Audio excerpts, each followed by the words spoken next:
Hello there, everybody. Oh, it's always great to see you all here already. Oh my God, you've been having fun. I tell you what, so sorry if you guys didn't get the memo about our readjustment of the countdown. Oh yes. I hope not too many of you have been hanging about since 10-2 or even before. Yeah, that would be good. Anyway, thanks for your patience. You may have also noticed the countdown is not 10 minutes. It is just the 5 minutes. You see, I've been taking instruction from the good people on the interweb about best practice with countdowns when you're going to go live. And apparently this is it. This is what we should be doing. This is yeah. Well, the good people say 5 minutes, do they? Yeah, 10's too long. Yeah, but we're good. It's amazing. This 5 minutes will fly by. James Carty from Donegal. Fantastic. Good to see you. Hello, James. Marco, I want to say hello to everybody. Oh, Joe, you're first live too. Hope you haven't been hanging about for too long. Hi, Sue. Hi, Secular Cats. Frank, hello. Good to see you. Hyper Bumfuzzle. We can rely on you. Sibylla. Great to see you. Eric. Good to see you too, sir. Garland, Texas. Didn't know. Red Wing, you're very welcome. Cyber. Elaine. Hi, Elaine. Kate. Portugal has us both beat. Helen's here too. Hello, Helen. How you Rachel, doing? Martin. Marco. Marianne. Manic Fingers. Huntness. Hello from the southeast of Norway. Fantastic. Hello, Wow. David. Hello, Martin. Kipple. Martin's here too. Excellent. Yay. Gosh, I'm still going down. I'm going to miss everybody. Helen's with us. Ellen, greetings to you too. David McClellan, bless you, thank you. Good to see you here. Stuart. Oh, are we going... here's a question, Rupert. Are we going to mention the Homo naledi controversy? Evening, Stuart. No, I don't think we are. It's out of our remit, really, isn't it? It is really. Do you know what? It's an interesting point this early on that it's a fine line, between anthropology and archaeology, and we made a decision a little while ago. I say a little while, probably 2 years, that we'd actually steer away from anthropology because it was just opening such a huge, not can of worms, but it's just spreading ourselves too thin, really. So much to read. I was going to say, our brains are only so big. There are a few things. In fact, there's one thing that's anthropological that we are touching on tonight, but it's recent enough to justify it in our eyes. But Mm-hmm. So I don't want to disappoint, but that's kind of where we're at, really. Hey, return viewers. Very welcome. I do so need new glasses. Yeah, sorry. I hope that's not too much of a disappointment, Stuart. Oh, thank you. Stuart doesn't blame us. Okay, 25 seconds and we're off. What a great start, though. 25. Good to see you all. Thumbs up already. Thank you very much. Absolutely brilliant. Do you know what? There are 78 people in the room, Gosh, and we haven't even started. Woo-hoo. How nice to see you all. Hello, Kate. Yeah.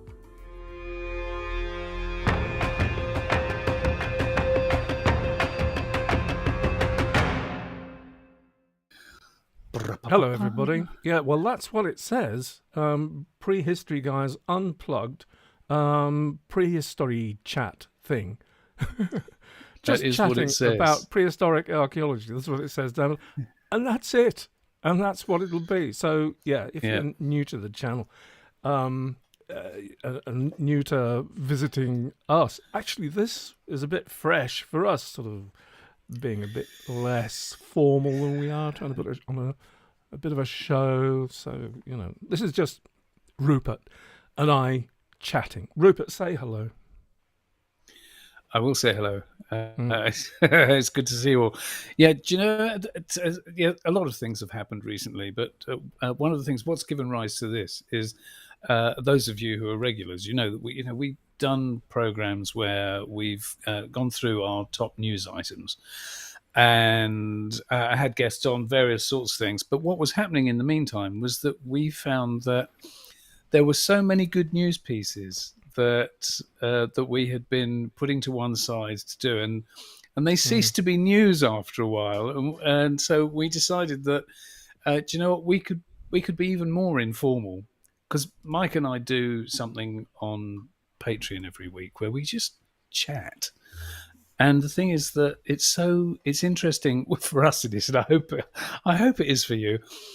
But it's really interesting what comes out when you're just chatting about stuff that you've picked up from different news pieces. So we decided that we'd go unplugged a little bit more, and we'd just chat about stuff, because there's just so much stuff going on out there. That's it, really. Yeah. It's August, Woodstock, 1969, the finishing day of Woodstock, which Jimi Hendrix played in the morning. The famous lines, what he said, which sort of echo this. All right, you can leave if you want to. We're just jamming. That's all. There you go. Yeah. There you go. I'm too young for Woodstock. And it's one of those things that when I was younger, I wish that I had been old enough to be at Woodstock. Now that I'm the age that I am, I'm glad that I'm not quite old enough to have been at Woodstock. If you see what I mean. My wife is one of the only people I've ever met who saw the Beatles. She's a little bit older than me, but we don't fight about that. So, yes, you've explained a little bit about this, but the other thing we need to explain is we've been a little bit quiet on YouTube the last few weeks for various reasons. Won't go into those, but it's given us time to think about what we're doing and the way forward. One thing to come out of that is that we're going to be launching a new audio podcast, which will have a video element. The podcast will be called Göbekli Tepe to Stonehenge, which, of course, as many of you will know, is the title of the film that we're going to be starting filming in November of this year. Well, it's not a film, it'll be a series, probably 3-parter. Göbekli Tepe to Stonehenge, and we thought, well, that's a great umbrella for one of our main areas of interest, and that is the story of the Neolithic, the story of farming as it came out of the east and across Europe through the Mediterranean and up eventually to Britain and the Salisbury Plain. So, I hope we haven't bitten off more than we can chew there. But we thought we'd support that by having a podcast, which we will put on YouTube as well. In the meantime, sort of our regular-ish or our more normal output will continue as per usual. I think it's a really good point to make that, and I think we realised this in the gap, is that it's best to think of us as filmmakers who also do podcasts. Yes. Rather than YouTubers that do everything, if you see what I mean. It's being true to who we are, I think, with that going forward. So Göbekli Tepe to Stonehenge podcast, watch out for that. I haven't got any dates particularly so far, but first thing should be coming out within the week, I would have thought. That's the plan. Yeah, that's the plan. Stuart. Don't worry. It's only because I'm actually on my laptop as opposed to my desktop computer, and it's actually down there somewhere. It's behind the fan in the other chair. Yeah, don't worry about it. It's still there. That's not going anywhere. No, good. So what else can we tell the good people before we start talking about actual prehistory and stuff, which is... what did we say we were going to talk about? I'm sure we said something earlier on this afternoon that we were going to talk about. We did, and I'm just... I know that we were talking about... we will unashamedly show you our fundraising trailer again later on. But because we raised enough funds for the filming of our first tranche, and so any monies that that people put into the fund now is funding the second slice of filming. So that was one thing, which is all very exciting. It's glad that it's fantastic that you're all on board with that. Absolutely. And we've been pretty knocked out by the response for Göbekli Tepe to Stonehenge as well. It bodes well for us completing it and doing what we want to do with it, and fairly relatively quickly as well. I think the thing that's majorly on our plate right now is we're going to be in Ireland in about 2 weeks' time. Yes, we are at the start of a tour taking. How many have we got? Just 10, 11 participants? 11. 11 on a 12-week, 12-day tour. 12 week, that would be fantastic. Yeah. 12-day whistle-stop tour of prehistoric sites of Ireland. It's a lot to take in, but I'm really looking forward to it. And actually, for Rupert and I, getting to study more the Irish stuff, there's so much fresh stuff that reflects on the whole of the process of prehistory and the stories that can. It's a similar story, but it's a very, very different story, coloured by Irish mythology and the depth of culture that stretches back into prehistory in Ireland. Very different indeed. So we're looking forward to exploring that more and reporting back. There's a few more things we could mention, but I think we should get on to some talking points. What we've got. We've got a lot of headlines here from recent news, which are jumping off points for nice talking points. Which of the things that we're looking at, Rupert, which leapt out as your favourite to kick off with? Oh, heavens. I think particular favourites. There's one discovery that it's an Akkadian cuneiform tablet that came out of some excavations recently in... do you know what? I need new glasses. It's in the Hatay city, southern Turkey. And I think it's that this tablet, it gives an insight into a level of culture that we've never seen before. And the most interesting part about it is that it talks about a king who is buying a city.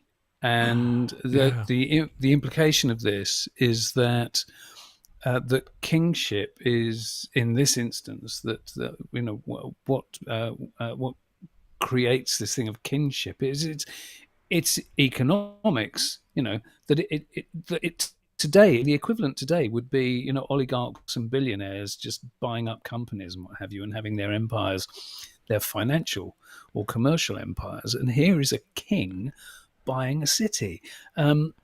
It's kind of major from a cultural shift point of view. So that was one particular thing. I think my other favourite was. Is there anything more to be said about that? I mean, I've got the page up. Any details out of that really need to be aired, do you think? It depends how specific we want to be. I don't know, I mean, probably a question that may be on everyone's lips, and it sort of crosses across mine sometimes, is, wow, how much information, the density of information that is in cuneiform. it's staggering, actually. That when you think how many thousand tablets there still are that have been long since been excavated from different sites and yet to be translated. It's ongoing work. In particularly, I know the British Museum have got something like 4,000 tablets that still haven't been translated, something crazy like that. So yeah, who knows what information will come out, but. Yes, it depends what you. I think it's something to do with the way that cuneiform is formed and written. I mean, I did know once, and I've forgotten. Move on. What? I was going to say words about. I was going to say words about how cuneiform is written, then suddenly realised it was one of those blank areas. Well, you asked what were my favourites. I'll tell you the other one is they found it's an arrowhead, and it is made of meteoric iron, and they thought. Do you know, I'm having such a senior moment here. It's the Bronze Age. It's Bronze Age anyway, but the dwelling is in a place called Morrigan, and the thing is that they thought that this piece of meteoric iron had come from a known meteorite, and when they did the petrology on it, they found that no, it didn't. It came from another known meteorite that is actually from quite a lot further away. Yeah. And the implications of that is that it makes it quite clear that that meteoric iron, particularly whether it's blades or arrow tips, what have you, they were being traded over significant distances, and they've estimated from what they know of the meteorite that it was probably a 2-ton lump when it hit the top of the atmosphere. So obviously burnt down to whatever when it hit the ground. But the point is that if they saw it hit the ground, if people, how often does that happen when people actually see a meteorite hit the ground? It's, it's so rare. But if you saw something hit the ground and you're making blades out of it, can you imagine what must have been in people's heads when they were, whether it was going hunting or going into war with something that came from the gods? I have a slight advantage. Game changer, isn't it? Can you imagine? Can you imagine in any ancient war if your enemy knew that you were riding into battle with, they've got that must have been a significant or have had a significant impact on people's mindsets. It was so they thought it was from the Morrigan meteorite, but it came from the meteorite. Was that Kevin Bacon? Yes, it was. Okay, don't know what he's doing in here. Where have you gone there? You have. No, it's in the art. I can't. It's embedded in the page in the article. Yeah. Oh, okay. I was looking for the name of the place where it had come down, but it's not springing out at me. It was there. But the significant thing is that the meteorite that the arrowhead came from, it came from 1,000 miles away from where the arrowhead was. 1,000 miles. My Lordness! Yes. Yeah. Which is it's quite significant, isn't it? And it's a curious coincidence, or sort of parallel that Morrigan is located less than 8 kilometres from the site of the Twanberg meteorite. Well, that's what they thought it came from, well, exactly, isn't it? But how many places have got a, you find a bit of meteorite, and they've got, there was a meteorite hit but 8 kilometers away. How many places have got a meteorite hit that they know of from 8 kilometers away? It's astonishing, actually. It's an interesting thing, isn't it, though? I think that it is quite likely that, you take yourself back however many thousand years, when none of us live near high-rise buildings. There's nothing to obscure the horizon from you, and you're probably watching the night skies all the time. And there are meteorites every night. There's meteorites around the world every night. And most of the time, you can see something flash across the sky that it looks like it was probably quite big, but it was probably the size of a pea and never hits the ground. But when you see a fireball, so that's a big enough lump to actually reach the surface. I have been lucky enough to witness one once when I was down by the coast, and a fireball came overhead. I always used to let my sons stay up all night, one night of the year, to watch the Perseids, and we were outside just watching the sky, and this thing just came across the sky, just fire and smoke, and it actually went into the sea, probably I don't know, about probably half a mile or so out from where we were. But that sort of thing must have happened a lot to people who didn't stay indoors watching television all evening. I think I had a similar experience during the Perseids? The Perseids is all. We've just gone past the peak of the Perseids now. Lost your audio there, Rupert. And now what's just happened there? Bear with me, folks. It's gone onto another microphone. Can still hear you, but it's your other microphone.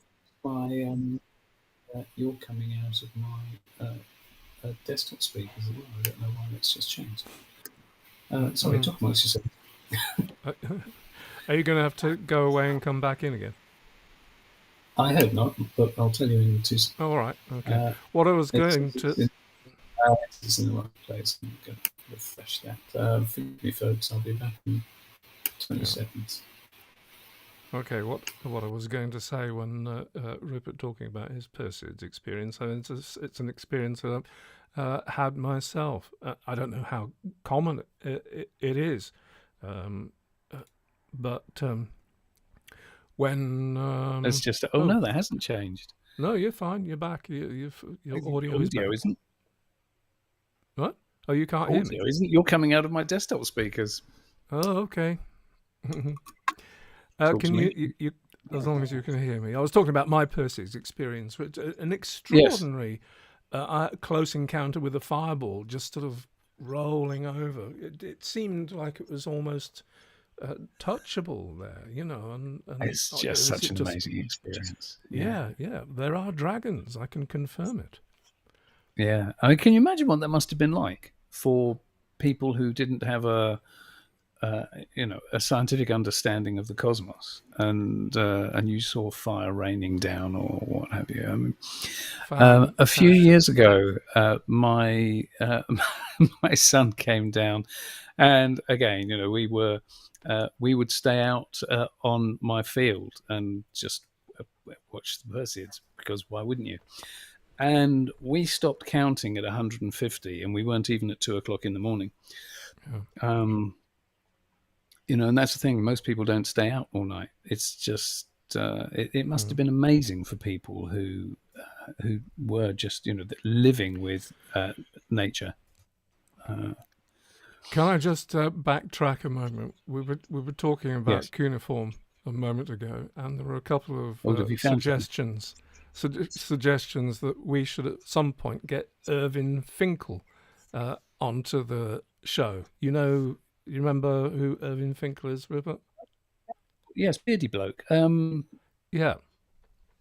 Well, I think he's a bit. His fame is, it's He knows a lot about the beard is cuneiform. part and parcel of the yes.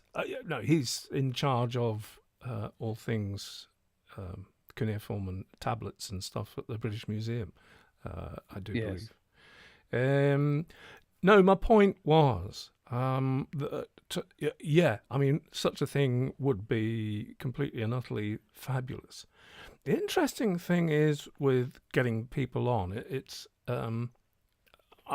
always got to be part of talk. If we did a special program about cuneiform tablets, then we could get him on. I don't know which way around it would work best, but of course the great world out there doesn't know much about. Probably not familiar with the name of Irving Finkel, mind you. With a name like Irving Finkel, that's bound to get people clicking through, isn't it, Rupert? That's true. That's who is true. Irving Finkel? There's a niggle there, you see. There is a niggle, and that's that as soon as something's written down, it's history. How much is cuneiform outside the prehistory guys' remit? It's a tricky one. Yeah. It's a tricky one. There's the whole problem with ancient Sumer. Yes. Damn it. Yeah. But it would be fun. Yeah. I mean, we could buy into it, and we think that a lot of this stuff was going on not long after Stonehenge was up. So, we'll play the ball where it lies. I think on that. Indeed. But people remembering what's his name? Complaining about the quality of the what? No, I was just going to comment on something that Steve has said here about fundraising me a satellite link. The ridiculous thing, Steve, is that I am on a satellite link because I'm using a 4G connection rather than Wi-Fi, which gives a ridiculous bit rate. The problem is always here that my signal is going into Mike's studio and we're both transmitting simultaneously out of his studio. So I'm traveling twice the distance in real time. And that is the inherent problem. Probably. I'd note that since you came back, your connection is much poorer than it was before, I'm afraid. I know, but yeah. I can't be more 4G'd up than I am. Okie dokie. Yeah. Who was it said? Oh yeah, it was Stuart who made me. Oh no. Who was it said you're never more than 7 degrees from Kevin Bacon?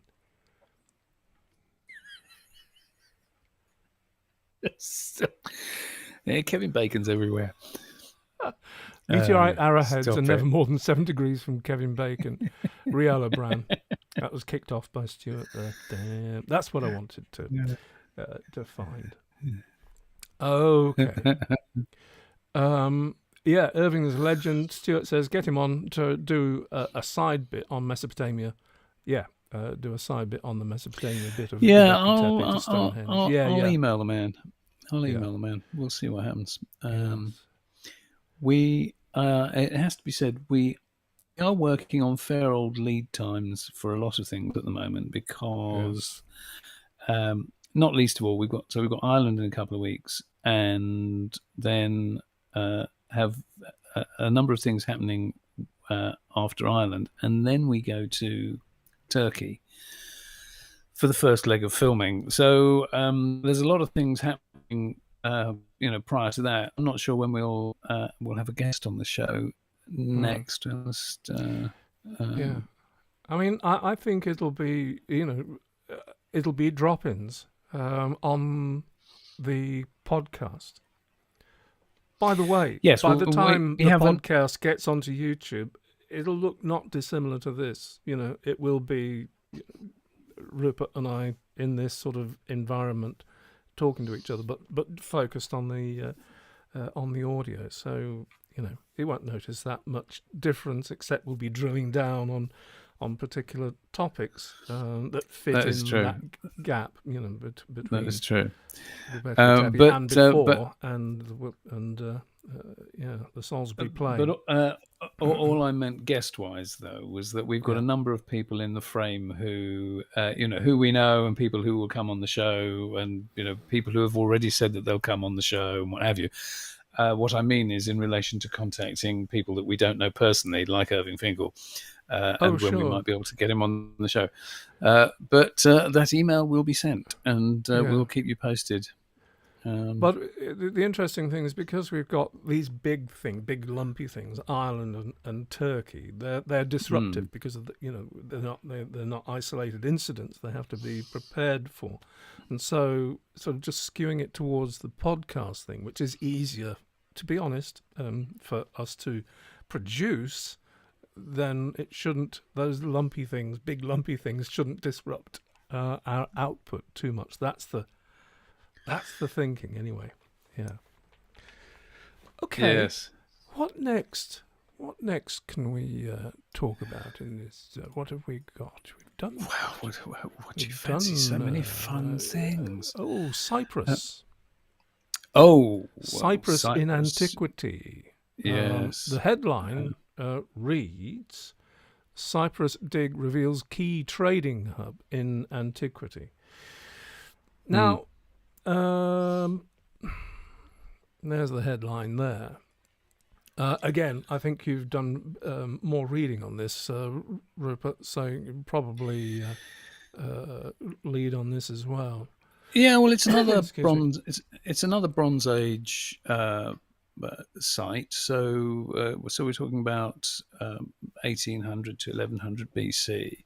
But the excavations, there's a couple of tombs that they're excavating, and it's one of those instances where it's not really a surprise, but it's fantastic to find the evidence. And this is it's a Swedish team who have been excavating for quite a long time. And they have found in two tombs, they've found 500 artifacts, which, come on, that's wow, yeah, that's quite staggering. Something really. I have to say, Rupert, just as you said, a few months, years, or not long ago, if you'd asked me to point to Cyprus on a map, it would have been hit and miss. Is that a fact? It is interesting. It is a fact. And I've been there a few times. Well, good on you. Well, yeah, that would help. But if you haven't been there, or you're not familiar with the Mediterranean, then the significance of Cyprus and where it is in the Mediterranean may not be immediately apparent to people. So it's the nearest one to Turkey, to Anatolia. Yes. As was, very close to the east coast of Turkey. And Cyprus is in that sort of cycle. There's a trade cycle in that part of the Mediterranean, stretching up into the Adriatic. And it is before... when everybody was relying on sail, the easy way to go around those coastlines, sort of Greece upwards to Cyclades and down the other side, down towards Turkey and Cyprus, and then to the African coast and back up again, was in a clockwise cycle around that area. I'm just saying, Cyprus is in a very advantageous position for any trade that's going on at any time. I'm not. Have you misplaced it in your head? I mean, it's south of Turkey, is Cyprus. Yeah, but it's still in that cycle of But it's but certainly when you look at Cyprus in relation to what we know, for example, about the obsidian trade from the Aegean coming into Anatolia and all that spread. So when you look at Cyprus in relation to, an interesting point about this excavation actually is that there's a chunk of so. Hang on a second. So a few instances here. Lapis lazuli, carnelian, turquoise were imported from Afghanistan, India, and the Sinai. Yeah. Right. The tombs also contained Baltic amber and a number of Whereabouts in the actual. article are you? Oh, that's a good Uh, photograph. Yeah. but there were a load of things. So pottery Yeah, and yeah. ornaments, Oh, as well so as many of the numerous artifacts items of consist of. jewelry Oh, sorry. and other imported objects from the Aegean, Anatolia, Egypt, the Levant, and cultures further east and north. I mean, just a staggering amount of stuff from a very, very wide area. I mean, the fact that Baltic amber is in there as well. It's and as I said to begin with, really, we shouldn't be surprised when we find somewhere uh, that gives evidence for a huge trading network, because we know that people have been trading across vast distances for a very long time. But when you find, two tombs with 500 artifacts, and all the artifacts are just from all over the place, it's just, I just think it's one of those things. Can you imagine what those archaeologists were feeling when they were excavating that stuff? I mean, it's just so exciting. Trade in prehistory, even stretching way, way back into the Mesolithic, is something that I hugely personally underestimated as a driving factor in terms of how things got about. Well, from the very earliest times. I'm still blown away by things like. Do you remember when we reported on a piece where they'd found a set of obsidian blades in Siberia, and the petrology on those blades, they knew that, and this is it was Mesolithic. These were 11,000 years old, something like that, and they know that the obsidian came from 1,000 miles away from where they were found. And that, just things like that, it raises so many questions, particularly when you're going back that far into the past, of, well, how did they travel that 1,000 miles? Was it that whoever the owner was just traveled a lot, and he traveled 1,000 miles? Or were they traded? Were they handed hand to hand over, 50 miles, 100 miles a time, or what have you? How did they actually travel that distance? Yes. Brian Anderson says the Fertile Triangle. The Fertile Triangle, as opposed to the Fertile Crescent. Yeah. Why not? Why not? Yes. No, it's just a lovely piece. I mean, that's gold and ivory from Egypt in these tombs. And God, you've got to feel sorry for elephants, haven't you? Really, but I don't know. There's not that much more to report on that at this stage, unless we get our hands on the actual excavation report, which we haven't got yet. This is just news on the ongoing tombs. I can tell you, if you want to know, that these are. Oh, hello, David. Good to see you. It says the tombs consist of underground chambers accessed via a narrow passage from the surface. The chambers vary in size, measuring up to 4 by 5 meters. So, these are significant tombs. And obviously they don't know yet, but, implication that these were important people. Culturally, they were important people within this community. It also speaks, to how much archaeology is about scratching the surface. And when you get revelations like this, it may just be a one-off, but if it's been found, then you can bet your bottom dollar that it's not totally unique. And so the imagination really gets sparked about what was really going on, and the colour and the wealth and the riches that were being bandied about and were familiar to people. That's the thing. Real, yeah. The imagination takes off. Write the novel, please. Yeah. It's. I what was we reported on something? I'm having a senior moment. We reported on something. That's strike two. I know. We reported on something only 2 or 3 months ago, where it was about spices, and that spices had been imported. You're having a senior moment, gosh.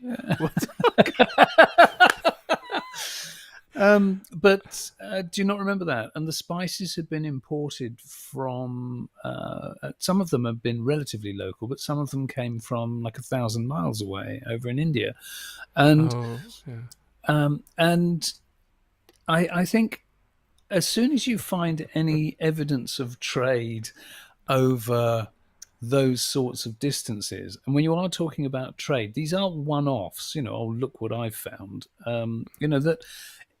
How far back does that level of trade actually go? All right, so once it's marked archaeologically, put it that way, that so we know that by this period in time, people were doing this all the time. But how many generations before that, or how many centuries before that did it take for, So originally, you just had a couple of these. Brave traders who would voyage to distant lands and come back with exotic whatevers. And, how long did it take for that to become something that people just did as a norm? I think that's the levels of danger those people must have encountered regularly. Yes, what's the oldest seagoing vessel that we have from the area? Is that one of the wrecks? Or has it been...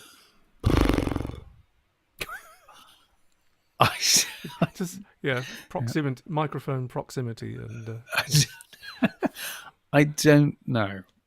Oldest shipwrecks, I don't know. I mean, we've... Well, it's the evidence for, reasonable seagoing vessels that are capable of the kind of trade that we think was going on. Because I'd forgotten that, here we have the Dover boat, which is pretty old. But that looks like a sort of a flat landing craft and not really robust enough to be crossing the channel that regularly. Yeah, I mean, I don't remember, even though I know we have looked this up and done pieces on marine archaeology. But I don't think there was anything, significant trading vessels that we know about that are much older than 2,500 years, do we? No, and I think we're going off into the weeds into a subject that we haven't got access to the facts and figures of. Well, I think looking up the Alubaran shipwreck that'll only take me a moment, because that's something that. Well, while you do that, I'll say hello to Simon Caulfield, who says, "Hi guys, what's the crack?" Hello, Simon. Hello, Simon. It's good to see you. Yeah, see you in a few weeks. Yeah, well, I hope so. Yeah. So ancient migration. Oh yes, Elaine mentions the Silk Road, of course. Yeah, absolutely. I mean, the Silk Road at its, at its full extent. So when it was fully established, it went all the way from eastern China right the way to Italy, for crying out loud. I mean, you can't really get a much longer trade route than that, can you? 1400 BC, the Alubaran shipwreck. That's pretty good, yeah. So yeah, okay, that's older than I was remembering. Now, the Alubaran shipwreck, I'd like to go and see that. I really would like to go and see that, because they've excavated it. I can't offhand remember which museum it's in off the top of my head, but It was a distinct trading vessel, yeah. when you look at things like, I mean, the Antikythera. What was the name of the ship that they found the We're getting, Antikythera mechanism we on? know that stuff was well established by then. That's the thing. My point is illustrating it. Jez Hunt says, look, long ocean voyages have got to be Bronze Age at least. Well, absolutely they are. And in fact, I wouldn't say long ocean voyages. You don't need that, around the coasts and the Channel and the Mediterranean. It's not quite the same, but you do need vessels that are capable of surviving a storm, in open sea. Not the sort of things you'd get in the Atlantic, stuff like that. But the Mediterranean can kick it up. But the thing is that the Mesolithic people were trading round the Fertile Triangle, if we can call it that, well before farmers were coming out of Anatolia. Yes. And it's that cycle of trade that was already going on that I think that drew, and we'll try to illustrate this in Göbekli Tepe to Stonehenge. I think that existing flow of Mesopotamian Mesolithic trade, hunter-gatherer trade, hunter-gatherer fishers around that area of the Mediterranean drew the farmers out, and across the sea there. That's another story. That's true. I do think it's important, though, to not to make huge leaps. So if you're talking about the Mediterranean, that you don't need to go any massive distances on the water if you don't want to. You could do a little bit of island hopping, all within line of sight, and you could trade entirely land-based if you wanted to. That you don't necessarily have to have been able to have travelled 1,000 miles on the water. Now, I'm not saying that they didn't. No. I'm just saying that we don't necessarily need to have done. This is the whole thing about that area, isn't it? It is so easy to hop from one, the distances involved. Yeah. It's getting over. I think the longer distances, if you're going over to the African coast and back up to Greece across, are probably the ones to travel with. I don't know. It's interesting. We have, but I will also say, and I was just going to say it anyway, that you could say that we're going off on one, but the reality is the whole point of this Unplugged was you and me chatting, and that's where it went.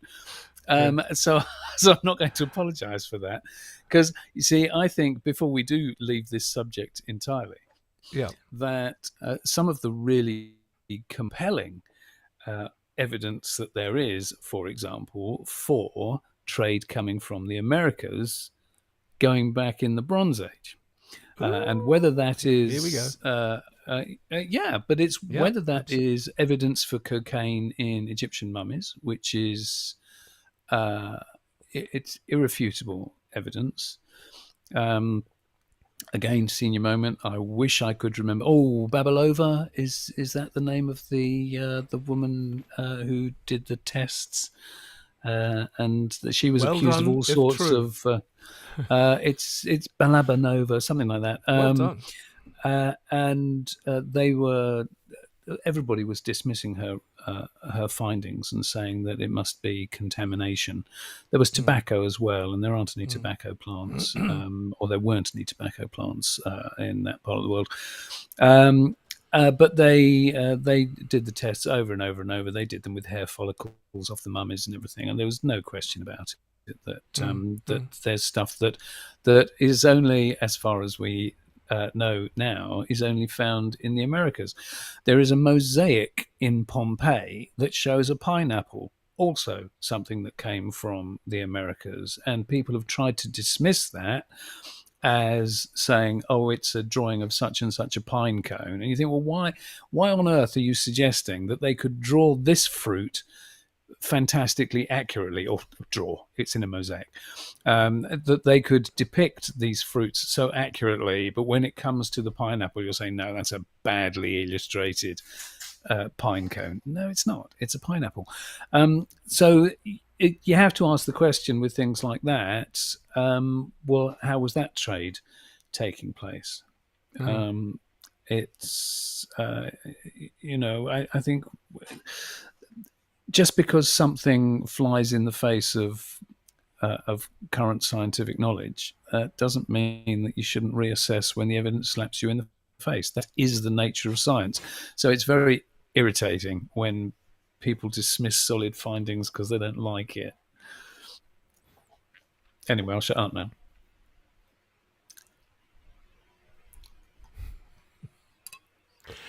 As I have to say, and I mean, it's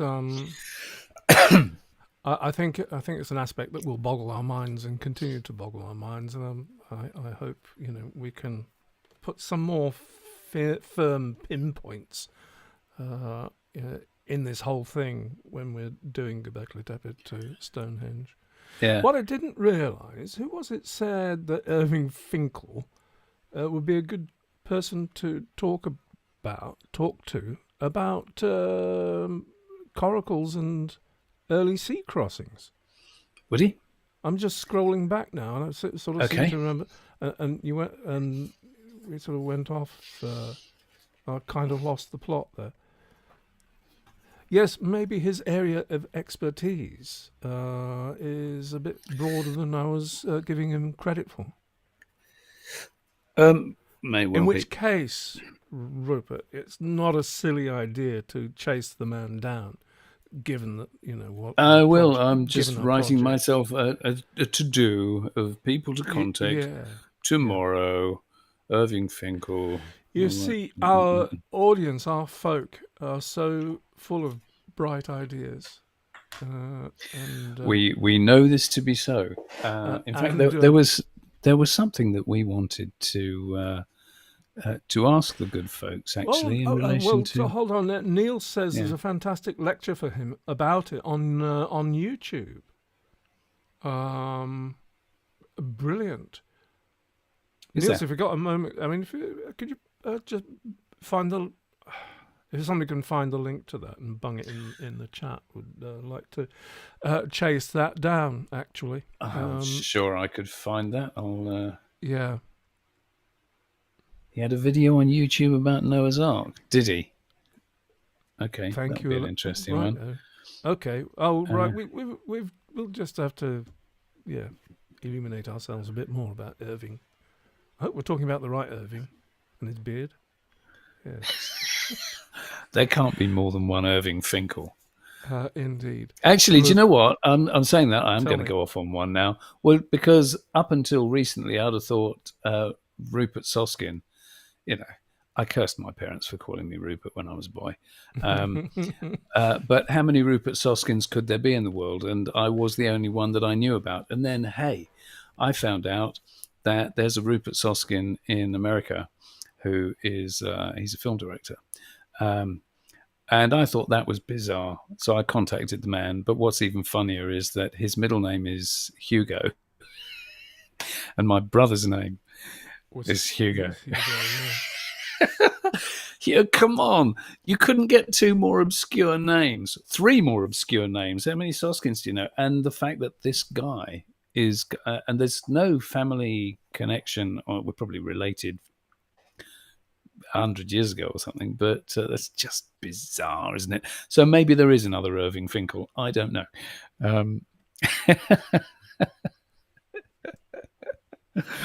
Hey ho. I tell you what, Rupert. Yes. Shall we talk about rope ladders? Oh, we can talk about rope ladders. Do you know what? The reason it's a very good, timely thing to do, talking about rope ladders, is because that is one of the things that I wanted to throw to the viewers as well. Because, okay, so we'll tell you about this. There's some rock art. I'll put it on the screen. Lovely. That helps. I don't know how large you can see that. I can make folks. it that large. Right. Now the thing is that this rock art from eastern Spain. Sorry, I can't make it larger than that in this instance. No, just have to hope that you can blow it up a bit on your own screens. It's enough to tell folks. us a good detail in that, though. Well, the extraordinary thing about this is it dates I'll show you to the headline. There's the headline. it's about 7,500 years old, and the extraordinary detail on this. So the guy is climbing up a rope ladder to get to a bee's I'm not going to call it a hive in that instance. It's a nest where so it's basically depicting honey collecting. But what's so extraordinary about this is that it shows the sort of rope ladder that we still use in climbing today. And the level of detail here, the sophistication of the detail is surprising, because any of you who've done any climbing, mountaineering and stuff like that using rope ladders, is that you do have this thing where you're putting your feet and where you're putting your weight, then all the loops close up tight around you. You're stretching them thin, and where it's tailing off below you is obviously loose, and there's no tension on them. And you look, and that's exactly what has been depicted here. Yeah, I'll tell you something else I notice about it, Rupert, and that is he's displaying proper technique as well. It's just nuts. And the fact that have you ever? You must have used electron ladders, and the sort of closest technologically we've got to rope ladders are very narrow electron ladders, aluminium structure. I've never used the metal ones actually. I have. They behave in very similar ways. When I in my youth I did potholing. So when you're going down, get back up, it's not like rock climbing. You need a physical thing to grab hold on, and the technique of using an electron ladder is very much keeping your body close in to it, and sometimes using a wraparound with your heel to get into the rungs. So your body is very close in. But it just struck me there's something about that pose that sort of speaks of correct technique for climbing with such a ladder as well. I think if you are the sort of person who climbs up whatevers to get to a bee's nest, you're probably pretty kick-ass at climbing techniques, I would imagine. Yes, but the artist is the point. But the artist understood it. Maybe it was the climber. Maybe it was the climber who drew it. You never know. Yeah. You never know. Yeah. But I can do this. Sorry, carry on. You mean that's what you were saying? Sorry, I thought you were just going to do something. Yeah. And I can demonstrate electron climbing. I was surprised that, to be honest, I've never seen it on rock art this old. That if you can't zoom in, unfortunately, but for those of you that might be able to zoom in, that there's facial features here. The profile of his nose and facial shape. It's quite an extraordinary piece of art. If you scroll down, then there's a diagram further down where it shows the sort of ladder that I was talking about, which is not. Well, those are clearer aspects of the rock art. I see. Okay. But again, if you keep going down, then there is another illustration. No, it's not showing up. It may be because Safari, because I like to. This will bring a lot of adverts as well back in. So just a moment. It may be there. Is that what you mean? That's the one. So the Sorry, now I've got to. So the one on the right there is a sort of knotting technique that we still use today, and those are the sorts of ropes. I've made those ladders myself for climbing, and so you can see how you can climb up those quite easily, just left and right foot. And they're suggesting that the knotting, if you look at the way the drawing has been done, you can see that there's a distinct knotting skill in the way that those loops have been made. It's an astonishing thing. Anyway, listen, what I was going to toss at you was, because I couldn't decide, or we couldn't decide, whether this was shoddy journalism or if there's something that we are missing in our ignorance, because I always presume my own ignorance.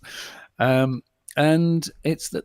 So this rock art comes from Spain, eastern Spain, and it says here, halfway down the article, led by Manuel Beer of the University of Zaragoza, the team has returned to the incredible find using it and other examples of similar art to try to piece together as much as possible about the rope-making technologies favoured by ancient humans in the region. Levantine rock art is unique to this time period and this part of Europe, and more than 1,000 sites have so far been recorded. Now, as far as I'm concerned, and as far as every piece of research that I've got is concerned, anything Levantine, it doesn't come anywhere near as far west as Spain. And so I was tossing it, even from a terminology point of view, I've never heard anything referring to Spain in relation to anything Levantine or Levantine. So I wondered if any of you knew anything about that we don't know.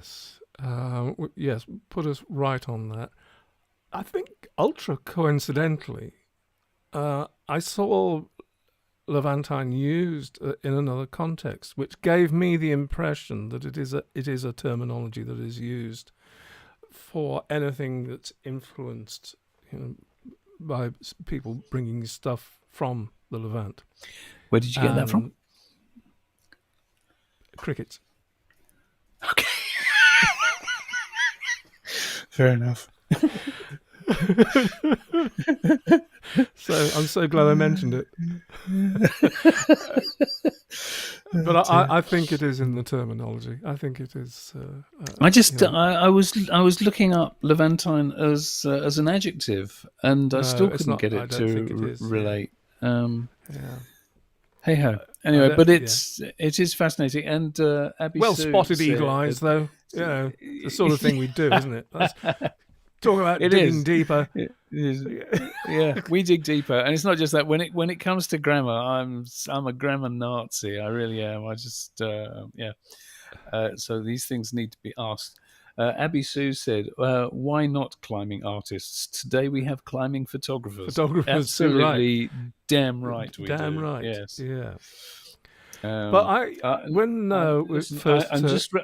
just want to show people that first, in case people think I'm getting drunk on duty. Zero alcohol. Yes. Good move. Yeah. And we shouldn't be surprised about that. I mean, what's remarkable is that it is recorded thus. But we shouldn't be surprised about the presence of rope ladders, because it made me think that something that I think is overlooked to a certain degree is that the use of caves didn't stop, at the end of the Paleolithic or the Mesolithic, and it stretches well into the Neolithic in certain places, and even contemporarily there are people still living in caves, but they're not a last resort solution. They are, in certain circumstances, they are very practical, depending on your circumstance, as what you're doing. Certainly in Mesopotamia, in early-ish days, when there was still hybridizing from hunter-gathering to farming, they were still living in caves above, the area that they were controlling and farming. So, in many respects, would depend on your environment. So it would seem caves would be a proper and natural choice. Ergo, a ladder or two is a good thing to have if you're living in caves. Well, and when you think, to be particularly very familiar with. Yeah, and particularly you I'm look guessing. At the, I'm conjecturing, but But you're not though. There's evidence for. You think that in caves in France, senior moment number 3, or is it number 4? That I can't remember the names of the cave systems. But in France, they've found. Little stinger bell. Easy, Tiger. Next time. It'll become a thing. In France, they have found in cave systems in France. So there's evidence for Neanderthals living in different cave systems, and the oldest rope that they found in France is 40. I can't remember how 40-something thousand years old. Neanderthal rope. And I think that you're absolutely right that that in cave systems you would be using.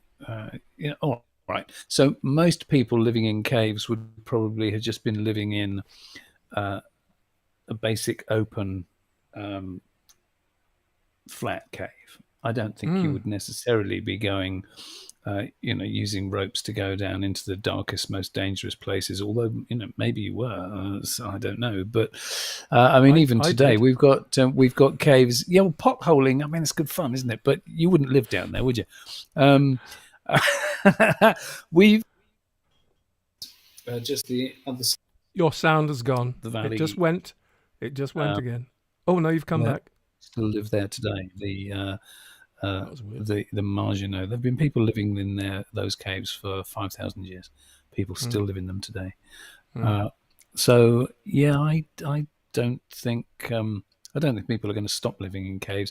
See, the interesting thing, you mentioned hunter-gatherers before, and I think it's a very important point that we do bring up every now and again, and it's this huge misunderstanding about what it means to be a hunter-gatherer. And people think that hunter-gatherer equals primitive. No, it doesn't. It just means you're not a farmer.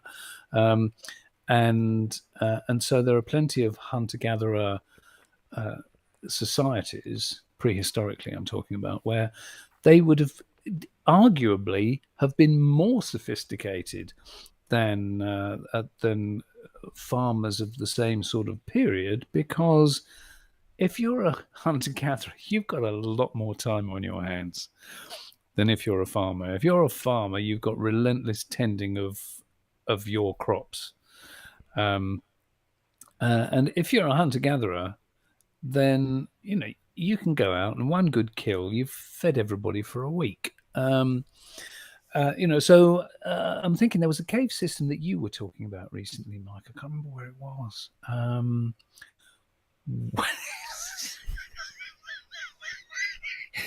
Senior moment 6. Pretending I hadn't heard. Where the hell was it? It was about the artifacts that they'd found in the cave system that were very, very sophisticated. Whether it was they were making themselves nice little seats, and they were really making it a comfortable place to be. I think it's the archaeological site in Palestine. Where the hell was that? Doesn't matter. It could be any cave, anywhere.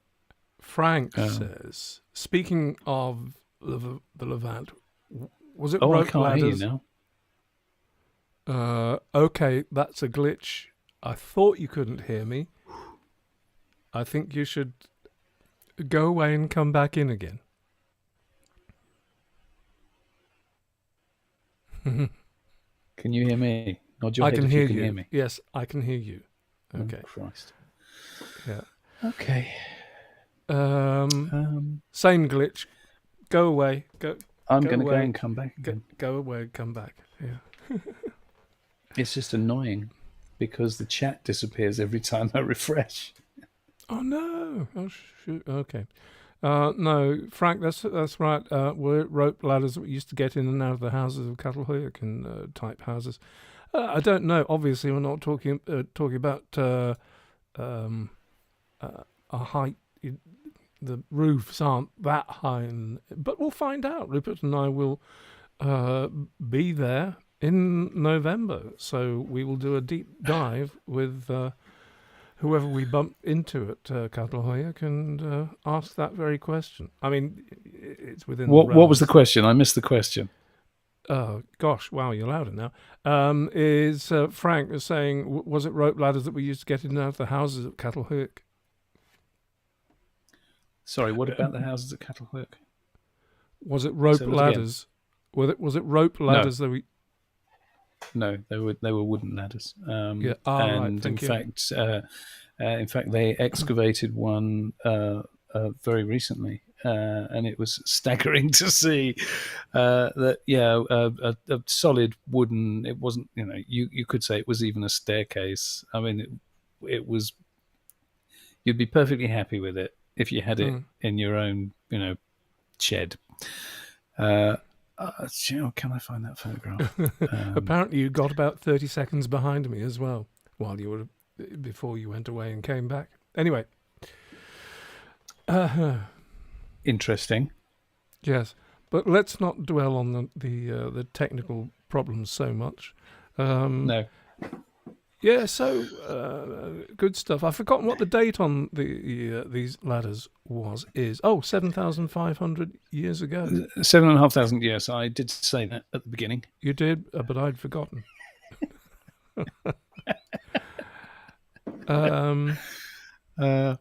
Yes. So, I don't really have anything else to say about that other than the fact that what a fantastic piece of art. I mean, there's nothing surprising about rope ladders from that period in time, but brilliant piece of art. Where do you want to go next? Well, actually, I was going to say, why don't you ask me about the Sisters Longbarrow? I can ask you about Sisters Longbarrow. What are you allowed to tell people publicly about Sisters Longbarrow? I can't sort of say anything definitive, like somebody would we know for certain it is this, or know for certain it is that. It's just for those of you that don't know, Sisters Longbarrow is a site that's being excavated by our friend Tim Darville. All hail! Mike has been lucky enough to spend a day or two on the dig for the last couple of years. I've been missing out there. But you were there. It was only last week, wasn't it?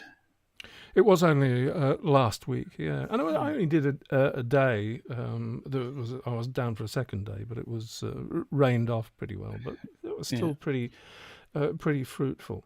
No, I can't be definitive because Tim is great, but he likes to play things close to his chest. And I think there's Sisters. It's a fantastic opportunity because this is the first long barrow, or it's turning out to be a bit more complicated than that. But this is the first long barrow to have been completely excavated since Hazelton North was excavated back in the late 70s, early 80s, and I think that was one of the major long barrow. That is the best excavated long barrow there is. If the Hazelton North is sounding familiar, if you remember, was it last year or the year before? There was a study came out about the DNA. I think it was the year before of the skeletons or the remains that had been found in Hazelton North, and so that they were able to construct a limited family tree of who had been in the tomb, which was fascinating. The first time ever that has been done. But this is a bit different, and it's a fantastic opportunity that doesn't come about that often. So I feel very, very privileged indeed to have been on this, because I think when it is reported, when the report comes out, when Tim's report comes out down the line, and it'll be at least a couple of years Hence, it will be a leap, I think, in terms of there'll be surprises in it. There'll be surprises in it, and I can't really say much more than that. So I've just sort of salted the earth.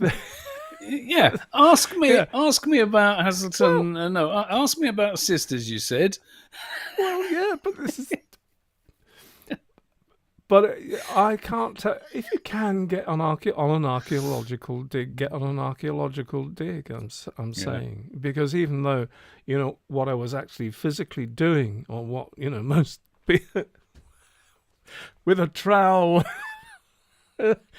in hand do, it's pretty in itself unrewarding, because I wasn't even digging. I was scraping back and cleaning. But the privilege is you're directly on top of stuff. You're not, in this case, not digging through mud that has no provenance at all to it. But each bit I was standing on and scraping back on was a piece of rock that somebody put there. 3,800 BC.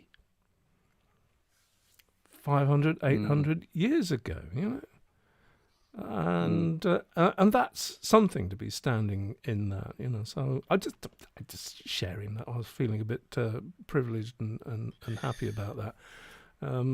We should clarify something here, though. Why is it called Sisters Longbarrow? I don't know why it's called Sisters Longbarrow. Don't even know if it's plural or whether it's possessive.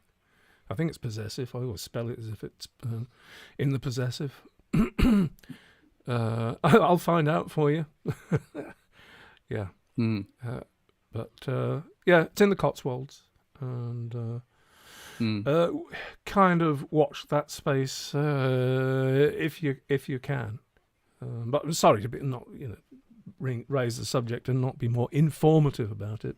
But I feel a bit under embargo, having sort of launched off. But there we go. Yeah. There you go. I think people will remember this. They will remember. Michael said, "Ask me about sisters." They will remember that. And then you said, "I can't tell you about sisters." It'll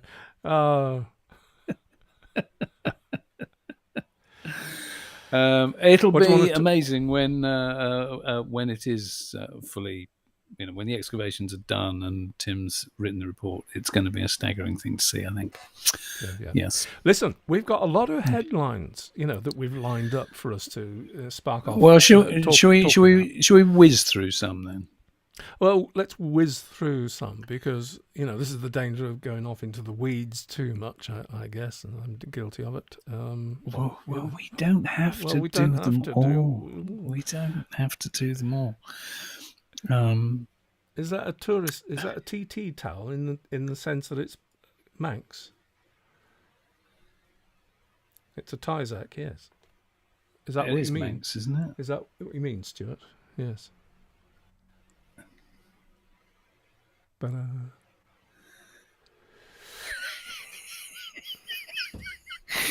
yeah. That's one step too nerdy, That's like carpenters asking if they use diesels or Stanley. Yeah. But Rupert and I were talking earlier about, there's all these channels out there on YouTube that have got sponsorships and things like that. And we're thinking, who would sponsor us? TT Trails. Yeah. What a good idea. What a good idea. Seriously, actually, what happens at Sisters stays at Sisters. Oh, dear. Oh, Kate, sad to see you go. But thanks for being here all the same, and for all good to see you, Kate. Yeah, take care. As always, yeah. See you soon. What was I saying? Something about... Oh, yes. If folk out there have got any ideas about, getting sponsorships on YouTube and stuff like that, and what would... Guinness, very good, Marco. Thank you. It's not a Yes, badge. it's our, what are we? We're 66,000 subscribers on YouTube, and an elder demographic, shall we say? Yeah. If that offended any of you, I can only apologise. Elder. I was trying to be careful with that. I could have used other words. Oh dear. At least there's a certain amount of respect in the word elders. That's true. Yeah. That is true. Listen, should we go to Gossec? Oh, let's go to Gossec. Yeah. Yeah. Hands up who knows where Gossec is.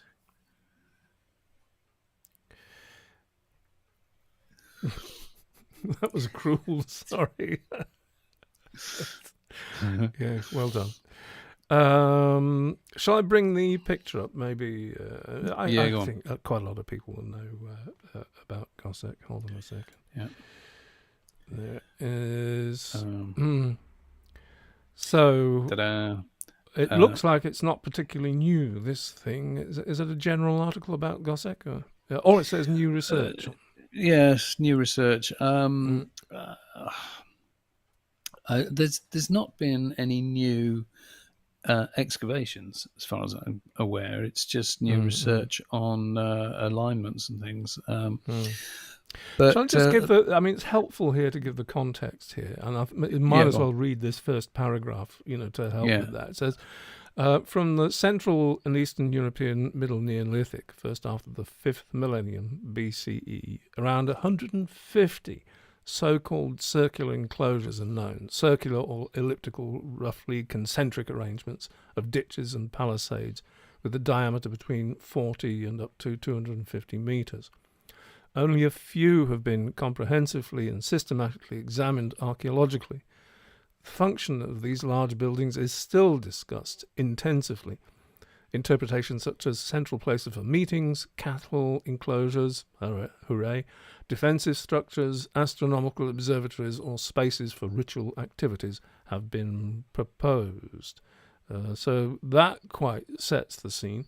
And Gossec itself, there it is, I think is, certainly from a visual point of view, is one of the most visually recognizable ones. Most in part because it's been completely restored, he says, with rabbit restored. Yes. There's a couple of other that have been, but this one massively so, which is, it's a talking point, as I think we'll probably get to in itself. But what's particularly has come out of this study, Rupert? Have you got a grip on that, or do I need to? Well, to be honest, it's the end of the article that really tells you about that. It says blah blah blah. In addition to these findings, astronomical references point to a sacred function of the circular enclosure. I have an issue every time they say sacred. Sure.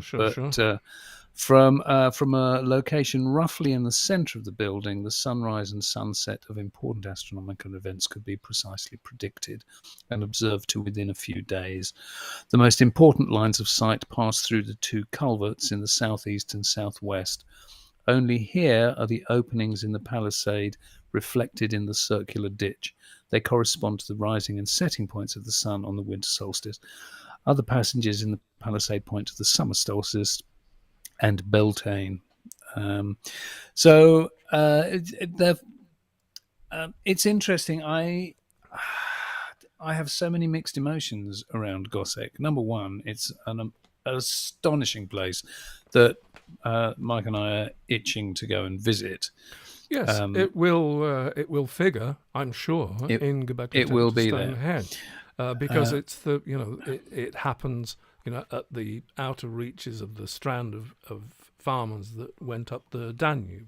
LBK. This is not LBK itself, but certainly this is that strand of the Neolithic that were responsible for Gossec. Sorry, I kind of interrupted you there. You did. I'm just going to read you another paragraph from further up. because it's interesting. In the southeastern area, the outer palisade cuts a pit measuring approximately 1.6 meters by 1.3. The pit is unusual for several reasons. Its walls were severely burnt. Pits with traces of fire can be found in Gossec at various locations in the circular ditch system. In addition to the burn marks, this pit contained human bones from an adult individual.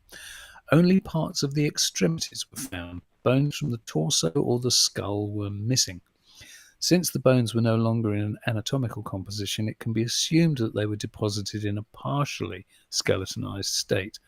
Another pit contained the 5 phalanges and metacarpal bones from a human right hand. The bones were deposited in anatomical composition and belonged to a juvenile adult male. Now, that's interesting. Yeah. So honestly, we have no idea what was going on there. They have found cattle bones and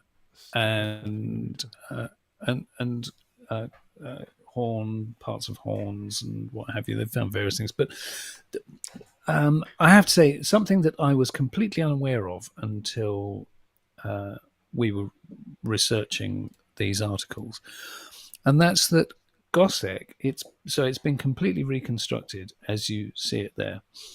That reconstruction was opened to the public in 2005. The site was only they started excavating it in 2002. It was excavated for a few weeks each year in 2002, 3 and 4. And then they reconstructed it like that and opened it to the public in 2005.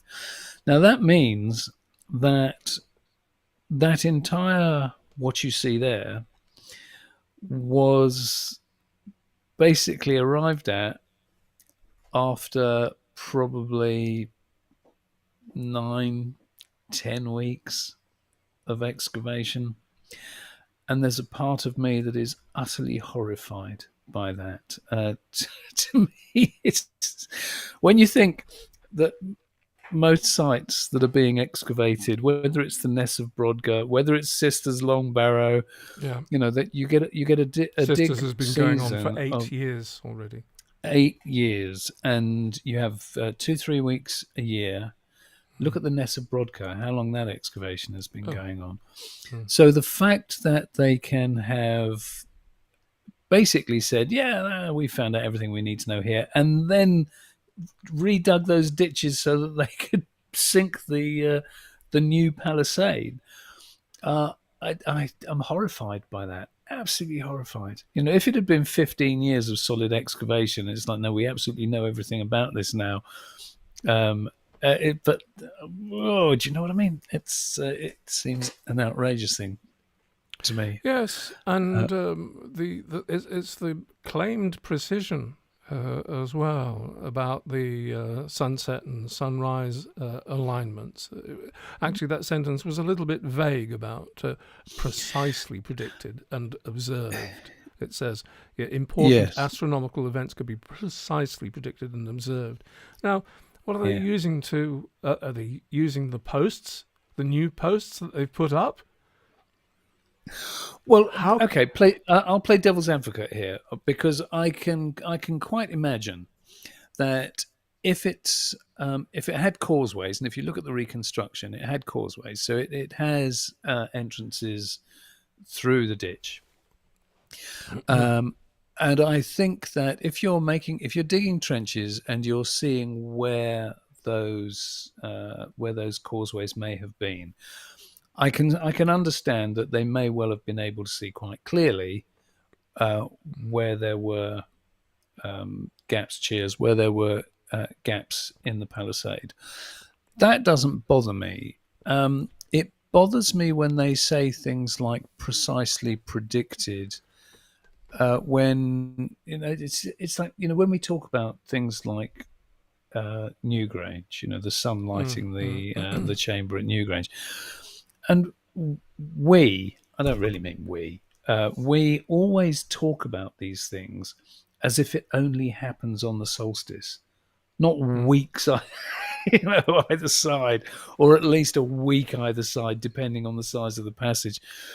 We make it sound like it's this moment in time as opposed to a period in time. So I do think they gild the lily a bit Well, on a in other lot words, of these. absolute precision is not required. No, it's absolutely not required. No. And I think but an astonishing place, and also they have reconstructed the timber posts to be, I think they're about 3 meters tall, aren't they? Something like that. Yeah, whatever. And obviously the thing is that we have no knowledge of that at all. There's no evidence to support that, other than the fact that they calculate that they were probably that because of the depth of the holes that they were sunk into. But it doesn't necessarily mean that at all. I mean, when we talk about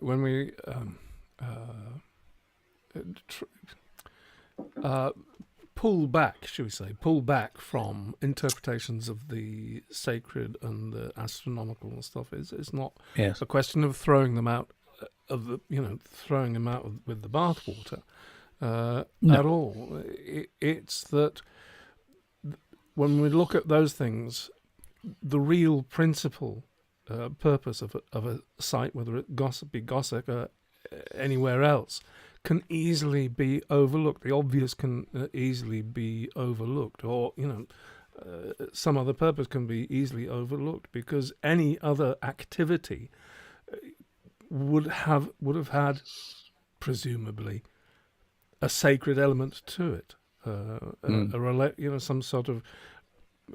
Because don't forget, when you can see the sky, it's so much more part of the sky, the cosmos, the stars, sun, moon, so much more part of their lives and an intrinsic part of their big cosmology than it is for us, mostly because most of the time we don't see the blooming night sky because we're blind to it from living in cities, and even then it's hard to find a place where you can really commune with the skies. But for them, this come down my garden. Yeah. Yeah. So if you think about it in a certain way, whatever the principal purpose of a building, whether it be this one or any other, it would almost be taboo not to align it with your cosmos, to have it fit in with your cosmos. Yeah, to have it not fit in with it would be an anathema, surely. Yeah. So that's a other end of the telescope way of looking at it, which I think may be helpful. Yes, absolutely. Radio Waves said no evidence to prove the opposite either. So ... And I presume Radio Waves that you're talking there when I was saying about no evidence to support the height of the posts, and you're absolutely right. But the important thing, as far as we're concerned, is that because there is no evidence to tell you specifically that it was this way or that way, that farmers don't need huge edifices with timber posts and things in the ground to know when the seasons are. No, that's true too. Yeah, that's true too. And it's just that the problem with making definitive statements or decisions, because that's what you think is likely, as opposed to that's what the evidence states, is that as soon as that bit has been established, then everybody just accepts that and never deviates from it. So questions stop being asked. It's a bit like saying God did it. As soon as you say God did it, then nobody asks any questions. I think a lot of you know that one of our biggest issues is this whole notion of a sacred landscape, where there's an awful lot of sites that the evidence tells you that for example, that this was a farm, or you can go to places like on Dartmoor. There's a place called Round Pound. We know that it was a pound for keeping animals, and yet you go down there and people tie prayer ribbons in prayer ribbons in the bushes and what have you, because people still regard megalithic sites as they're all sacred. They're not. Some of them, absolutely, some of them are going to be, but you can't presume that everything is. And just because people like William Stukeley or whoever said that these were Druid temples, that everybody has continued to say that they're sacred ever since then. Whether you think it was Druids or not, people have continued to say it's sacred when there's no evidence to support that at all. There's evidence for sacred structures in various places, but 99% of the time, there's no evidence to support religious activity. And they call these places ritual on the basis of nothing at all. It's presumption, really. Yeah. Evidence is all. Yeah. And we go by, here's a useful sort of thought. We often think in terms of animal husbandry and the corralling of animals as for whatever purpose, whether it be a market, whether it be farming, the farming of them and the husbandry of them, or what have you, by the simple corollary that if you are flying around in an airplane today and you look down, what is the single thing that has most impact on the landscape that you can see? It is farming, and the thing that sings through to us from particularly the Neolithic, that seems inexplicable to us, in terms of round things, and then we're using timber. Do you know that it should be called the Wood Age? This Stone Age thing, especially as far as the Neolithic is concerned, and going way back, is a completely misleading thing. The wood that they would have been using has disappeared completely. It's so easy to concentrate on what you see in terms of stone that's been left in the landscape, but of course there were 10, 50, 100 times more wood used in construction around those things than what's left for us to see today. So what's left for us to see today? Why shouldn't it be the result of farming and the day-to-day activity of people going to market? But because we know that they were absolutely dependent on cattle, deer, pigs, major thing that they would, of course, they have to have ways of managing that. I've gone on a bit, but I think you get the drift of where we come from. And if nothing you want to add to that, Rupert, in terms of that line of, many of you will have heard us go down this line before, but we'll keep beating the drum, I think. We will keep beating the drum because I think it mostly in relation to henges, to be fair, because when you look at all the sites that there are, and you find some sites that have burials and what have you, and they're not concurrent. That you can find something that. So to give you an example, I mean, there's you can go to one of the recumbent stone circles, senior moment number 7. Can't remember its name. It's the one near the nuclear power station, Michael. Hindwell. No, that's in Wales.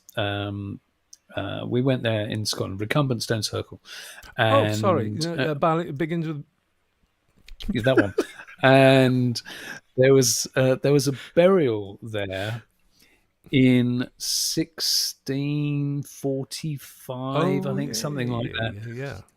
Where just this, clearly people had been thinking that this was a sacred site, and somebody was buried there even as recently as that. Yeah. Now, the thing is, if people are believing sites to be sacred, then you can adopt them as sacred into whatever time period you like. And people are still doing that today, which on one level you could say is very nice. But the thing is that when it comes to henges, there is not a scrap of evidence, none, literally none, to say that there was anything ritual or religious about them. So, the sites that you can go to around the world, there's a wonderful site that they found in Israel a few years ago where it had altars in it. You couldn't look at them and call them anything other than altars, on which they had been burning incense and cannabis. They've found sites in Russia, various places in Eastern Europe that, again, they were burning incenses and stuff like that, and burning opium as well, all sorts of stuff. Now, there's no way you can look at those and say that that's not ritual. Clearly, that's ritual or religious or whatever name you want to put on that. But when it's something that has no evidence attached to it at all, you can't be saying that it's a. What are you laughing at? It wasn't you, just in case you were worried. No, I wasn't. I thought clearly you had seen something. No paranoia here. No, Zabby Sue said maybe get sponsorship from Sanatogen.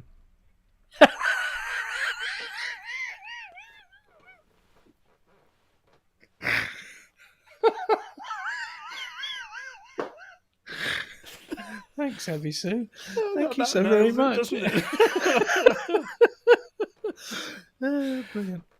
Thank you. David, where's Martin Morrison? He was here earlier, David. He was here earlier. Yeah, we said hello to him earlier on. Yeah. So I don't know if he's gone Come away. on, my cat's come and say hello. Oh, your cat. Yeah. He probably wants feeding.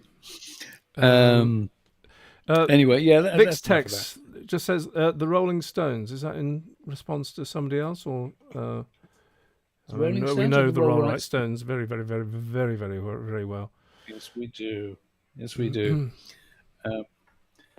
I'm not picking you up and waving you at the camera. No, I'm not. It's fast. Well, no, it's not going to go there. Is it? God, is it a cat cam? Yeah, cat cam. No, he's not doing it. It's honestly animals. So I think Gossek in this context has served its purpose. I'm looking forward to going there. Gee. I am very much. Yeah. Oh, is Kev here? Go on. Oh, yes, Kev's here. Is Vic's text Kev?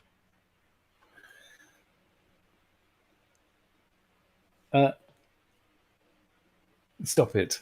Stop it. Come back. What are you doing? What? No, I'm scrolling. I'm trying to find out who's who, because Vic's text has just got Kev Murray's tag on him there. Right. So explain yourselves. I'm more confused now. Yes. Right. Oh, there's Kev. No, he's not Kev. Burning a bit of weed wouldn't be ritual, says Kev.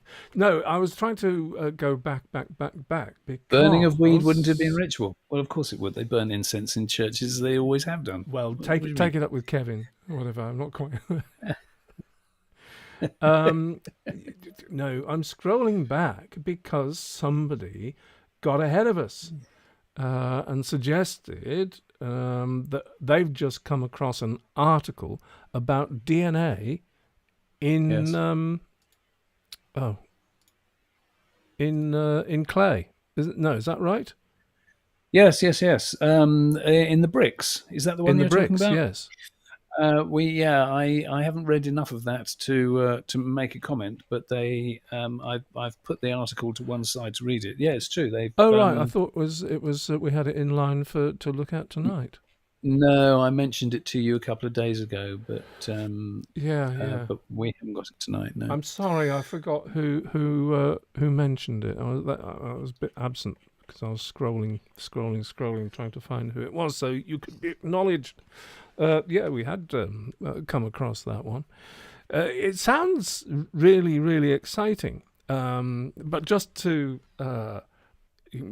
put a bit of a lid on it, it's not quite as exciting as it sounds, because I think we're talking about the DNA of the plants that were in and about. So we're not Yeah, I talking don't about think it's human human. DNA. No. It is the DNA of the plants that are around and about, have left their imprint in the clay bricks. So it's going to be able to tell you what plants were growing and flowers were growing or what have you in the area, which is helpful, but it's not. Well, it is. It's very helpful because it's very similar, actually, to people like Mike Allen's research. Where Mike Allen will. So he's an expert in microscopic snails, and he'll take test samples from the ditches of henges, for example, be able to tell you exactly which snails were around, and therefore reconstruct the environment at the time. Now, that's really important stuff to know. And so yes. What plants were around? No, I was laughing because Kev, our Kev, yes, says night out with your. This is the contention over the ritual and the marijuana. Okay, it's a night out with your friends. My son's at Reading Festival. I'm not sure how off his nut it will be on naughties, but the only ritual is getting wrecked and dancing all night. Well, that's true. That is absolutely true. What I'm saying is that there were two altars, right? Two altars, not a packet of doobies in the corner. There were two altars on which were burnt different substances, and so now it could have been a club, it could have been a nightclub of the time. But if you want the really interesting fact about that. Senior moment number 8, because I'm desperately trying to remember the name of the site, which I have written down in notes, but I don't remember it off the top of my head. It was Chipper Chap who mentioned the new DNA. Well done. Yeah, well done. Okay. Well, I wasn't remembering or anything like that. That was Chipper. Oh, it was somebody kindly informing. Thank you very much. Now, the interesting thing about the site with the altar on which was burnt cannabis was that it was mixed with animal dung. And the reason that you mix it with animal dung is that it lowers the burning temperature and would just make everything an awful lot more smoky. So clearly in this confined space, they were just really creating a dense smoke where you got off your face. I just, it must have been intense, shall we say. Indeed. I mean, I think that the reason we didn't sort of jump up and down about the extraction of DNA from brick, I think it was because we first had our socks blown off by Doggerland, Vince Gaffney. And his work on Doggerland, when in an interview he told us that they were extracting sedimentary DNA from under the North Sea. And we went, what? What? We did. We went, what sedimentary DNA? But this is in the whole in the same ballpark. It's one thing extracting DNA. Not from, what is sedimentary DNA, but no, it's astonishing what they're capable of doing now, and that's only going to get richer as we move along. Anyway, I think one important thing that we should do, that we make sure that we do, and that is the this article here. Where's my control? There we go. Is the Rising Season Great Southern Star Aboriginal oral traditions stretch back more than 12,000 years? Fantastic piece of research, this. Well, yeah. Well, actually, if you can speak to it, Rupert, because Uh, we could spin off in all kinds of directions from this, couldn't we? okay, well let's keep it concise then. The relevance of this article, there's been a lot of research of late about how far oral tradition can be reliably traced back, and how accurate it can be. Mm. And so this is an Aboriginal I think. strain that they've Can I just followed. And say? Can I just say, Rupert? I mean, I'm sure people all appreciate this.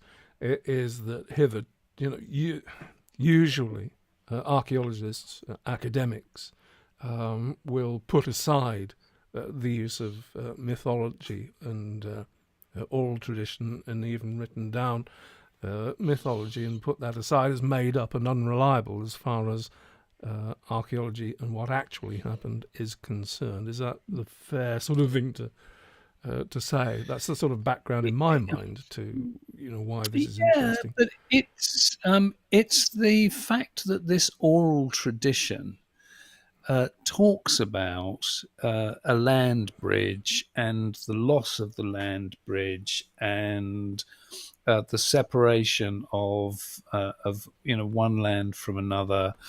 Um, now this is basically, they can tie it to it's the Palawa people that they're talking about in Tasmania. And it says traditions from that time survived hundreds of generations of retelling, forming part of a larger canon of Aboriginal and Torres Strait Islander stories around Australia. They described rising seas and submerging coastlines as the ice sheets melted before Yeah. levelling off around 7,000 years ago. Now, along with these stories, there was also in the mythology, if you want to call it that, but in the oral traditions, there was So, are you? Yeah. yes. I was going to say you're drifting off screen. Yes, sorry, it's my cat's fault. Cat. Um, but they talked about a like a South Pole star. They talked about this star that was, in the center of the sky, and they talked about it as if it was, like our North Star. And the researchers obviously were quite bewildered by this because there isn't an equivalent Southern Star. But how they've plotted this is in pulling together all the other aspects of the stories. If you take it back to a previous point of precession, then there was indeed the star at the southern celestial pole. It was Canopus, and it was at its southernmost point in the sky. It's just over 10 degrees from the south celestial pole, so it would always appear to be hovering around the celestial pole, and that last occurred 14,000 years ago, and that Uh, was before the rising seas turned Lutruita oh, into an island, which is right. I get it. so. Or I So begin to. basically, Yeah. they've been able to look at all these stories and see There's, how there's an these actual oral map. traditions. Okay, so there you go. There is the land bridge that is now no more. Um, I see. um, and it's amazing, really, when you think how we've lost since we've been able to write things down and we embellish things and we change stories. It really does show the importance um, of maintaining all those salient details within the native folklore. Mm. I find that really fascinating that they can actually track that back The that trouble is, long. the trouble is, of course, that we judge the ability of stories to retain their cohesion down through the ages based on our own abilities. Or our own inabilities. or our own inabilities. Yeah, it's not that long ago. I don't think that there was a certain people among communities whose job it was to remember darn well and remember them well, Yes. and commit really complicated,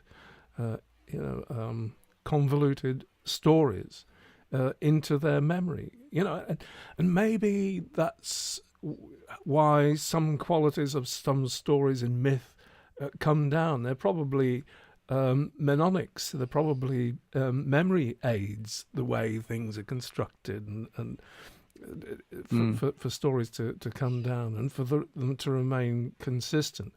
But it's a skill lost. I can't, we don't, because since writing, That's what I said. yeah. Sorry, yeah. It's true. It's absolutely true. And I think it's a great sadness, isn't it? You can go to all sorts of places around the world where indigenous peoples have hugely rich oral traditions and skills. I don't want to bang on about it a lot, but I do talk about the Coggy Indians quite a lot because I stayed with them a number of times. I think that's a fair thing. Yeah. Kudos in to Colombia. And well, the amazing thing about the Coggy Indians is that they just, I suppose because they just grow up with it, they're like tape recorders. If you've had a meeting, so one of the priests will go off and he'll have a meeting with another tribe or whoever, and there's a few people there, and they will come back and they will recite the entire conversation. And that's an incredible skill. They just remember every damn word. And third party, I don't speak the language, so I would just trust that I was being told facts. Just nod. But no, I had it reliably given to me from more than one source that they'd witnessed it happening, that these people did really remember every single word that was spoken. I find that incredible. I don't remember how many senior moments have I had tonight, and that's stuff that I don't know how many times I've read these articles and I still can't extract the name from in here. Yeah, there must be a way of putting a counter on the screen so that we get a running total for both sides. Thank you so much. Well, yeah, that's exactly what I need. Yeah. Oh, but I mean, talking of memory, I mean, does that have to be trained for and trained hard for, that kind of memory, or is it something that is that we have naturally, and just just use it or lose it? Interesting question. I mean, I suspect that in some ways it's similar to. Do you remember when we were talking recently about Lyra Boroditsky's research about the Thaor people? So another of the Aboriginal Australian tribes. So you see, not a senior. No, I remembered them. Where the amazing thing about them is that culturally, they don't have words for right and left, and they talk about things being to your east or to your west or to your north or to your south. And if you turn around, then if you're talking about how did you get that bruise on your east foot, and if you were turning the other way, let's say your west foot or your north foot, and they grow up with this. And she said that from the age of 5, all the children have absolutely ingrained. They know exactly where they are. Tiny little kids, because they've just grown up with, in the way that they speak, they've grown up with knowing exactly how they're orientated. And that, when you think, you're talking about, do we need to train for any aspect of memory or knowledge? I think if you have actually grown up with it, from birth, if it's part of your culture, I think it's just utterly ingrained in you. You soak things up when you're a child, don't you? So interesting. See what opinions folk have on that. But I think this article, this study, has a particular resonance for us going to Ireland. Because it is interesting that we feel that more and more oral traditions and myth stories, are just being paid attention to a little bit more. And the reason I say that is going to Ireland is that it is so embedded with its myth and kings and queens and gods and goddesses, that the thing about, and I'm not going to pronounce any Irish names, I'm not going to get away with it right now, I need to practice more. But did you know that Newgrange and the Bruniboyne complex is directly mentioned in Irish myth? Now, if they're talking about the people that built them, then of course you've got to get your brain around the idea that the mythology stretches back to 3,200 years ago.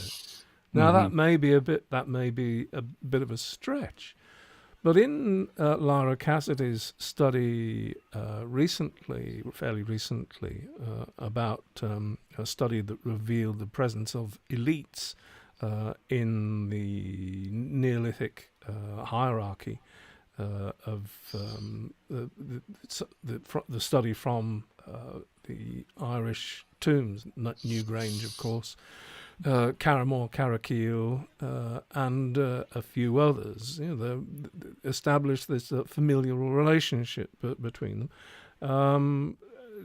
Lara Cassidy did actually mention that fact that Newgrange is mentioned in myth, which is quite an astonishing thing for an academic to do. So there's that sort of filtering in, but also the cat amongst the pigeons was thrown in Ireland back in 2015. There's another study led by Lara Cassidy. I think she was a PhD student at the time.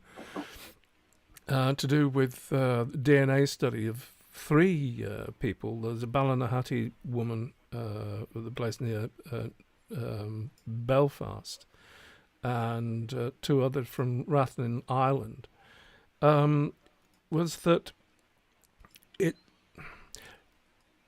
there has been no great, after 2500 BC or thereabouts, there has been no vast change, genetically speaking, in the population of Ireland. It sort of maps back to round about then, when you got the Beaker people coming in. Now the trouble is for people, you have to be. I don't know if you have to be Irish to appreciate this, but culturally, Ireland is so much associated with Celtic culture that genetically, the people have thought of themselves as belonging to a much later incursion of people that came when Celtic culture arrived, which has been much more associated with the Iron Age. Now, that being the case, that is the only reason that Irish mythology has been so strongly embedded in the Iron Age into much later years, say post 400 BC and up and even into the Roman times.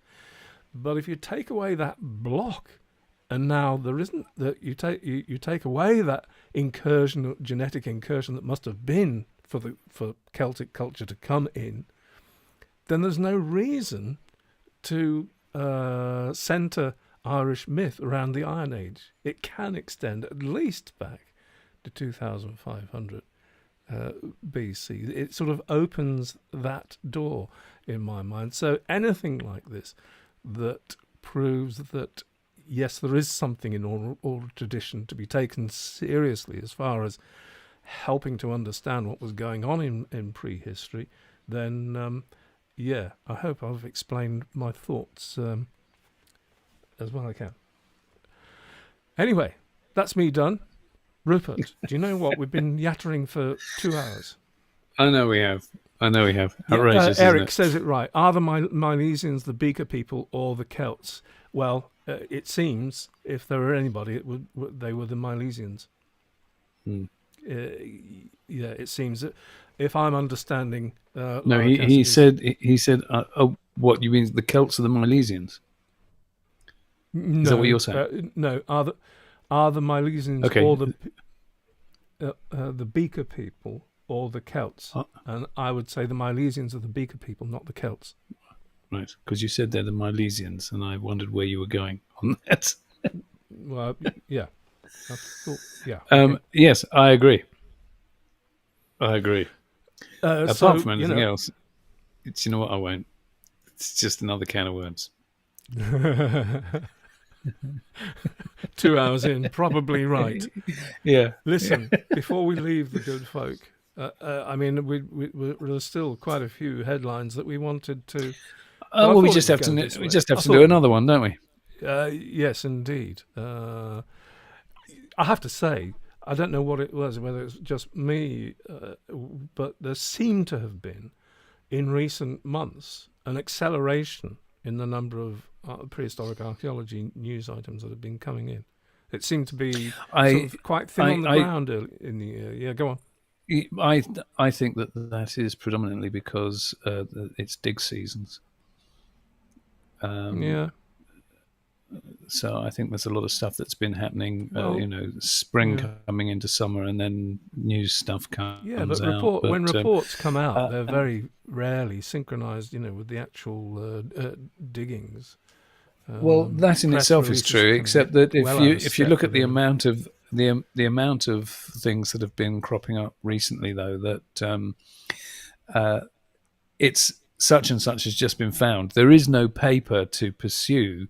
The paper hasn't been published yet. It's just this little bombshell has been thrown at you.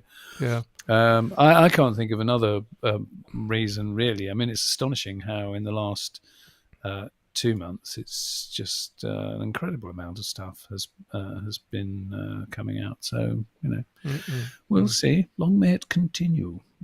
It is true. I think, well, in that case, we should think about winding down, Rupert. Anything else you want to blow off on before?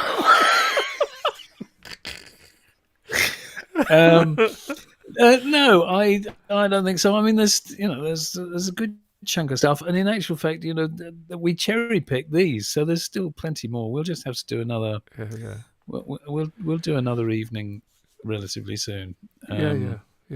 Because we were in the habit of scheduling them for a particular Thursday on I think we'll do it much more ad hoc, because I think this is just relatively easy for us to do, and the content is out there, and concurrently there's been 150 people watching, which is fabulous. It's nice. It's great. We're very grateful. You have been spared the repeat of the Göbekli Tepe to Stonehenge promo video. I think we'll mention it again before we go, just to reiterate. We are funded for the first bit of filming. But of course that we haven't shut down we got a super chat from Rattlesnake. Hey, thank you. Thank you very much. Excellent. Thank you so much. Much appreciated. In the fund. Thank you. Yeah, the Buy Me a Coffee campaign for Göbekli Tepe to Stonehenge is still ongoing. The link is down in the description. But although we're fully funded for the first bit, anything more will roll over, and until everything's completed. So, any assistance in that direction, most welcome. Of course, there is Patreon. Many of you are we recognise names from our Patreon community. If you're new to us and you'd like to join them, have a look at our Patreon page. Link also below, and don't be afraid of the super chat as well. Okay. Thank you ever so much, folks. And if I can find the right button, I'll probably get us out of here somehow. All right, that's it. Cheers for now, and see Thank you you, all Steve. very soon indeed. Take care, folks. See ya. Bye-bye. Bye. Bye.